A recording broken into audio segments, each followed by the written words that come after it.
Hey guys, welcome to my channel. Before I get into anything, I have a bone to pick with the Universe fandom. Why didn't you guys tell us that your face were this good? The 90-second performance was classy, yet so powerful.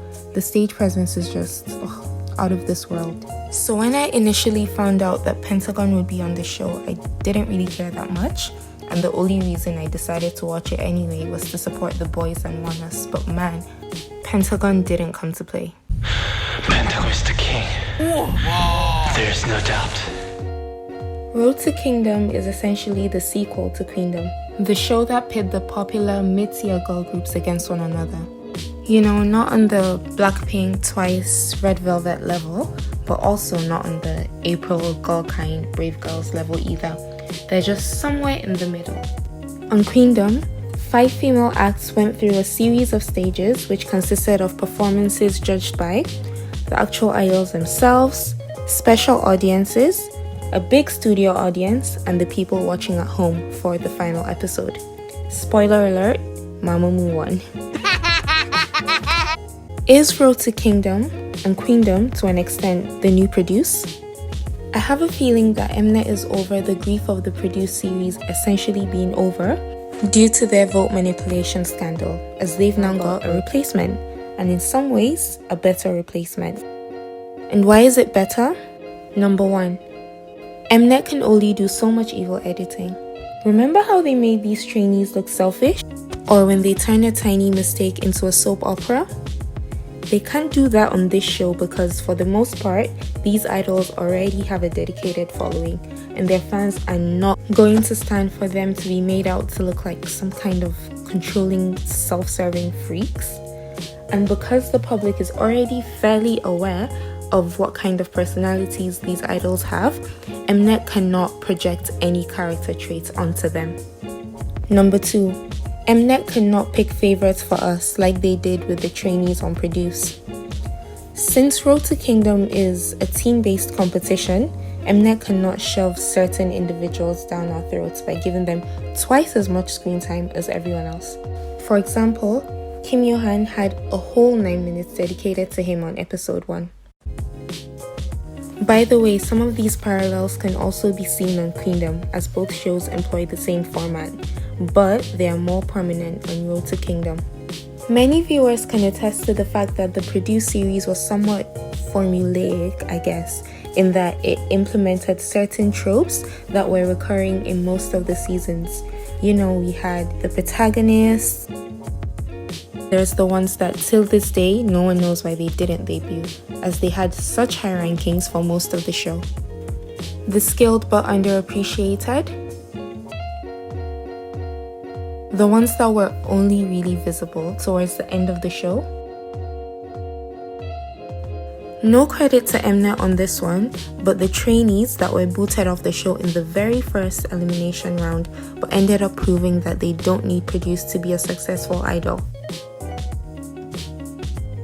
Some of these reoccurrences may not be as obvious yet on Kingdom, as we've only seen episode 1, but we will begin to notice that these parallels are more apparent with time. Here are the obvious ones though. The focus on visuals.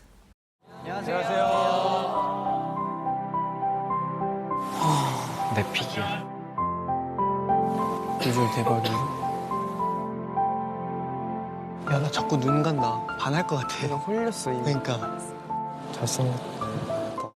Very, very 강미. 아직 증명해야 될 게 많다고 생각해요. 저 금발머리 너무 잘생기셨어.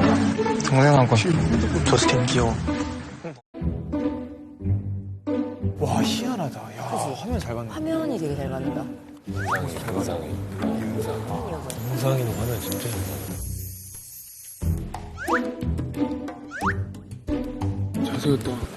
잘생겼다. 우와, 진짜 잘생겼다. 얼굴 진짜 닮고 싶어. 얼굴 어떻게 배워요? 그냥 다시 태어나야 되나? The intimidators. These are the people that are meant to threaten the other competitors. They are sunbears who have more experience than everyone else, hence are considered to be more skilled. It's meant to build up tension in the show, but also provide viewers with a familiar face. It's also a ploy to gain an automatic audience for the show, since these already debuted groups have fans. When they come in, the rest of the competitors always appear to be gasping or looking at them in fear. They may seem scary at first, but they always warm up to and become good friends with the others in no time. Typically, always have a pitiful backstory to gain sympathy from viewers. They also live up to their standards by being some of the most popular with the public and ranking high consistently. On this show, the intimidators are Pentagon. 마지막에 등장하신 이유가 계셨네.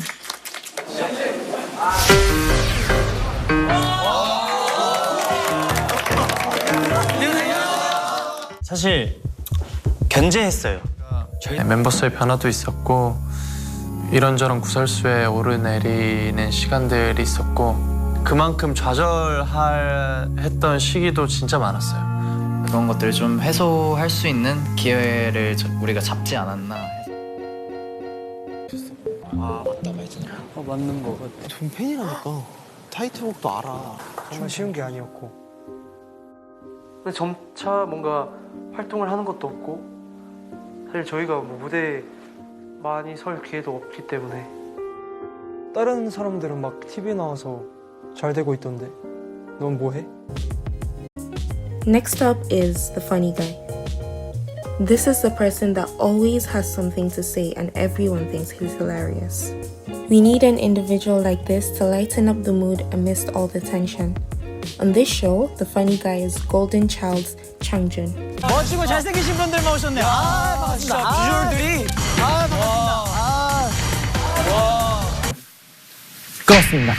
끊었습니다. 한번 튕겨야죠. 한번 튕겨야죠. 저희는 물 흐르는 대로 살아가고 있습니다. 저분 너무 재밌어. 코 골차가겠습니다. 야, 인생은 흐르는 것입니다. 물이 생각보다 빠르네요. 생각보다 폭포였어요. 큰 일이네요. Next up is the foreigner. The Hallyu wave can be said to be at its highest yet, and they need to keep that momentum going. Hence, you get the foreigner. This is the person who piques the interest of international fans, and sometimes Korean fans alike. The producers also love to include the random English phrases they say here and there to maintain relatability for we the international fans. That person on Road to Kingdom is the boys' Kevin. Oh my god. Oh my god. Oh my god. This is ridiculous. The confidence builder. 여기 너무 높은데? 한 칸만 내리면 안 되냐? This is the individual that instills confidence within their team. Viewers tend to like this person because of the determination they show. On this show, it's Pentagon Sweet. 약간 그랬으면 좋겠어. 뭐지 무엇 상상하선 그 이상의 무언가를 보여줄 수 있는 창의성. 창의성의 어떤 사실 이게 우리의 가장 강점이야. 맞아요. 우리 팀이 1등일 것 같다 하는 팀 있을까요? 저희 팀은 1등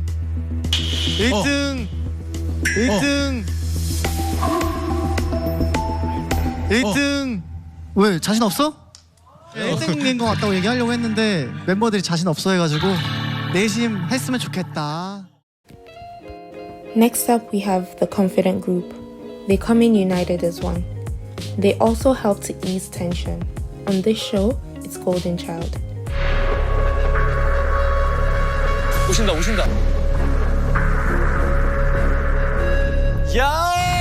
안녕하십니까? 안녕하십니까? 안녕하세요. 골든 차일드 선배님이야.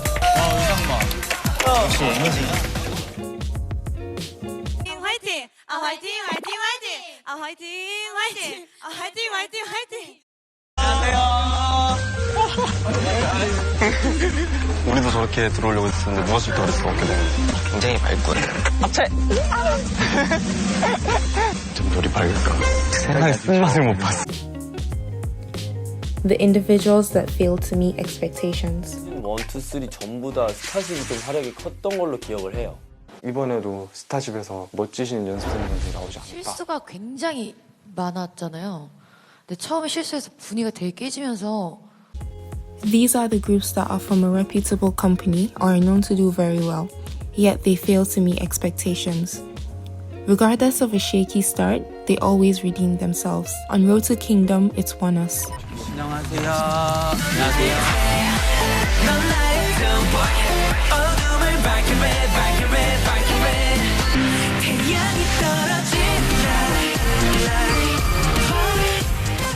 해외에서는 나름 한 4,000석 규모의 꽉찬 공연장에서 공연을 해본 적도 있지만 아직 한 말씀 나눠주시죠. 결과 받아들이고요. 세상에. By the way, please don't take this as me looking down on One Us. They're one of my favorite groups and I really enjoyed their performance. So these are all of the things I noticed, but like I said earlier, we're only on episode 1. In the coming episodes, I believe that we will see a bromance, which is really nice to see, to be fair. It's worth noting that some of these tropes I pointed out aren't necessarily anything negative or Mnet being evil. It's just that for the most part, there's definitely a formula when producing and editing these kinds of shows. If you got to the end, thank you so much for watching and please stay tuned for my next videos. If you've also noticed some of the things I pointed out, let me know in the comments below and yeah, let's have a discussion. Please subscribe for quality content. Bye!